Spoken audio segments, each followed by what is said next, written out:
এরপর মায়াপুর ধামের পথে পথে ঘুরতে লাগলাম। খুব ভালো লাগছিল।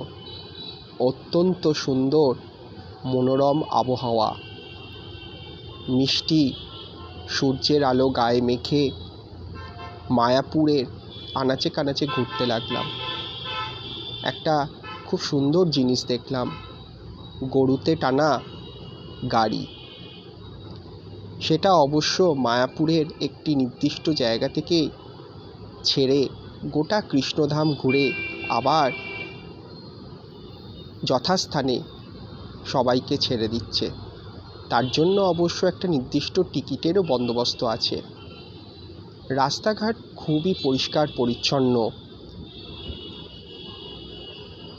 সেদিন মায়াপুরে অনেক মানুষের জনসমাগম হয়েছিল, দেখে খুব ভালো লাগলো।